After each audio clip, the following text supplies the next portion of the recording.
Alors, maintenant, ce qu'on va faire, c'est qu'on va clarifier les termes théologiques.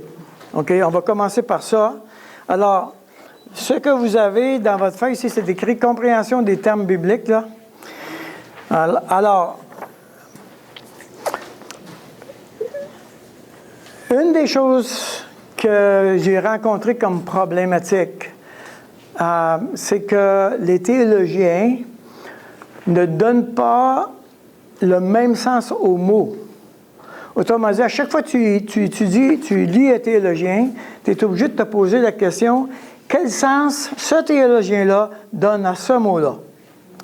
Alors, ça rend les affaires vraiment compliquées.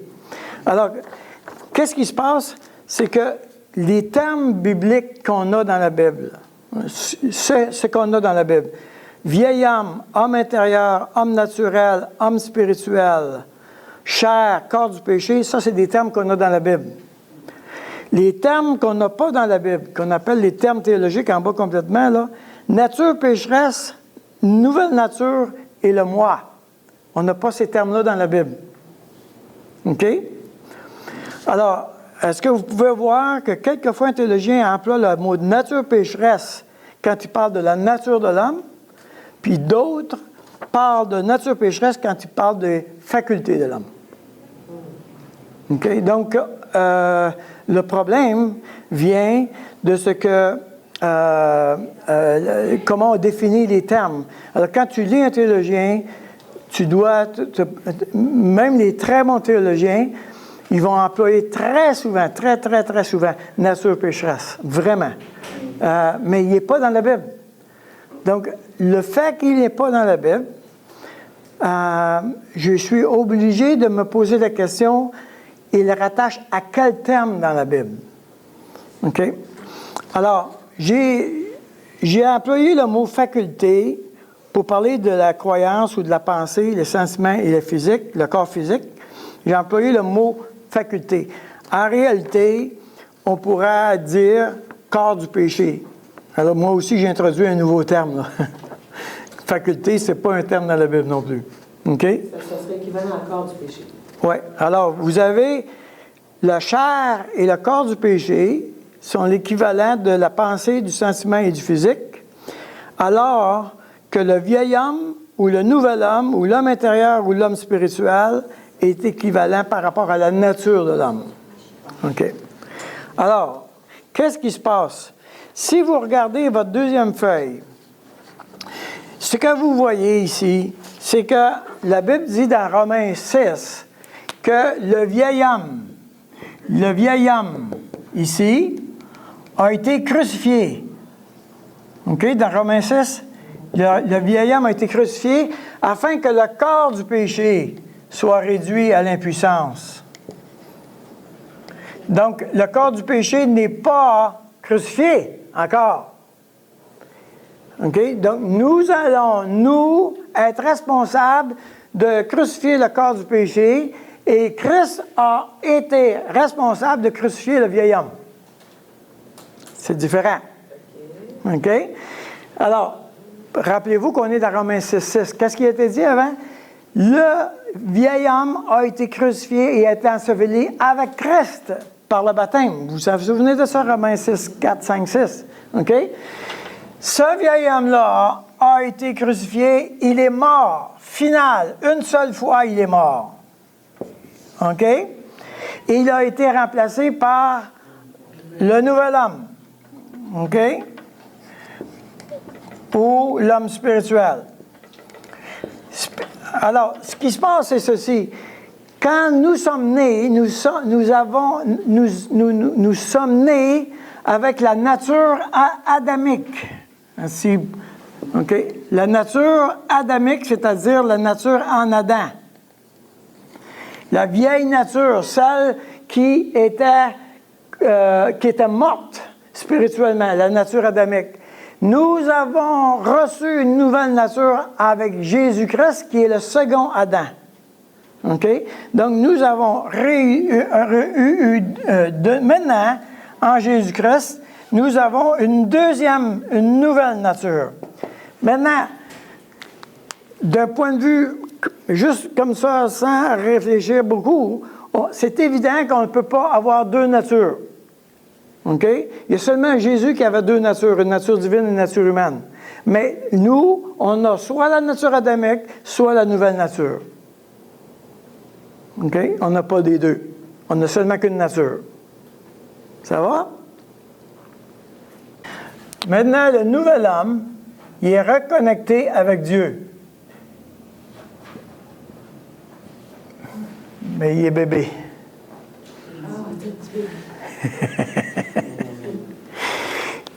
Il n'a jamais fait ça, lui, être un nouvel homme avant. Hein? Il vient de naître. Il vient de naître de nouveau. Maintenant, le nouvel homme, là, OK, là, il se retrouve avec un méchant gros moteur tout croche. Le corps du péché. Alors, ce qui se passe, c'est ceci. C'est que le corps du péché, le nouvel homme, lui, veut choisir Dieu. OK? Vous vous souvenez, dans Romains chapitre 7, il dit, je ne fais pas ce que je veux, je fais ce que je ne veux pas. Vous vous souvenez de ça? OK, bon, ben, lui, là, le nouvel homme, là, ah, c'est pas ça que je voulais faire, moi, c'est ce que je voulais faire, c'est suivre Jésus. Mais mon corps du péché joue dans les deux sens. OK? Donc, on se retrouve avec une bataille incroyable où le nouvel homme est en présence du corps du péché qui a été instruit et enseigné par le vieil homme. Alors, l'illustration que j'utilise, qui m'aide énormément, c'est l'illustration des chevaux. Alors, des chevaux. Quand j'étais pasteur à Richmond, à chaque année, Richmond il y avait une foire agricole et il y avait un concours du sillon le plus droit. Donc, le point, c'était qu'ils mettaient 2 chevaux de labour et il y avait une charrue, tu sais, les vieux fermiers, il était en arrière de ça. OK? Maintenant, regardez bien, les chevaux, là, c'est pas des petits chevaux, c'est des chevaux de labour. C'est haut de même, là, chaque barre. C'est énorme, énorme, énorme. Puis ça n'a jamais été... En plus de ça, ils prennent les rênes, OK, des chevaux, puis ils attachent ça après eux autres, là, les fous. OK? En arrière du cheval. Ils se mettent en arrière de la charrue, ils amènent les rênes en arrière de la charrue, puis ils attachent ça après eux autres. OK? Puis eux autres, pour qu'ils soient capables de tenir la charrue comme il faut. La seule manière de contrôler les chevaux, c'est par la voix. Avance, recule, à droite, à gauche, c'est juste par la voix. OK? Il faut que le cheval il obéisse méticuleusement à les 2 chevaux qui obéissent. S'ils n'obéissent pas, là, le gars en arrière, il est fait, mon ami. Il est fait. Parce que lui, là, il est tout petit là-dedans, puis les autres sont 5 fois plus forts que lui. En plus, il est attaché. OK? Y a-t-il un mort? Bonne question, bonne question. Il devait aussi utiliser les règles. Non, c'est à la voix, seulement à la voix. Seulement à la voix, parce que les Ouais, règles, seulement à la voix. Maintenant, regardez bien. Imaginez que tu étais un fermier avec ces chevaux-là, mais tu n'avais jamais enseigné aux chevaux où aller.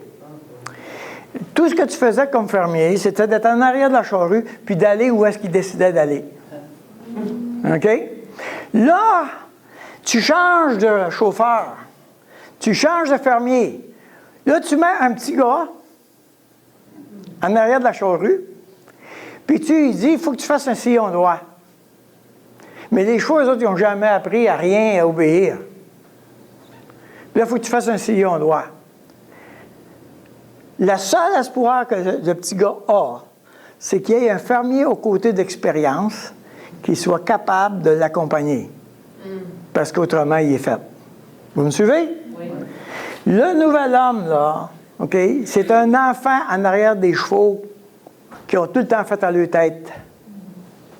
Et le nouvel homme, maintenant, accompagné du Saint-Esprit, va apprendre comment traiter cette question avec la chair. Lui, là, avec le Saint-Esprit, il va apprendre ça, qu'est-ce qu'il va faire avec ça.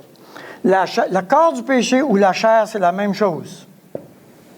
Quand on dit faire mourir la chair, là, c'est de ça qu'on parle. Ça va? Donc, c'est la raison pourquoi il y a une tension à l'intérieur de nous comme croyants, parce que moi, comme croyant, je veux choisir Dieu, mais la chair, elle, qui a toujours fait à sa tête, veut choisir, se choisir. Ça va? Maintenant, on va faire ça, on va dire ça autrement. Je vais utiliser une bonne fois une autre expression, là, mais un autre modèle. Je ne l'introduirai pas après-midi parce que je ne veux pas mêler les affaires. Mais imaginez que le nouvel homme, qui est tout petit, est assis sur un éléphant.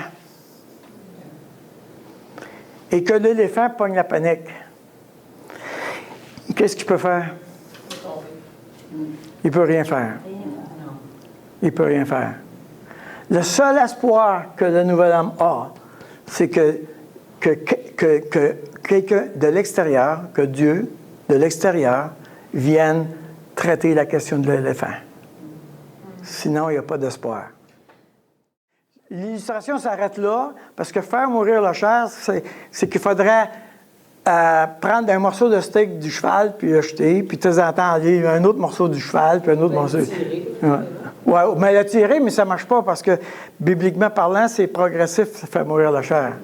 Donc, on ne peut pas tuer le cheval progressivement, c'est ça le problème.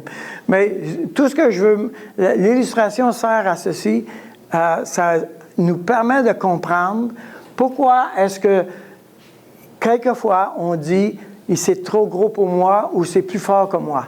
Quand je dis ça, là, je suis en train de dire ma chair est en train de me faire croire que moi, je ne pourrai pas le contrôler. Okay? C'est une illusion, c'est un mensonge.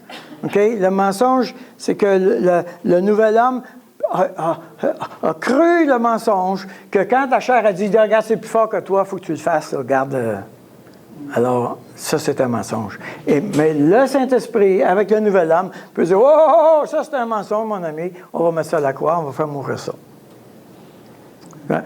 Plus je vais faire mourir de ça, moins il va y avoir de force. OK?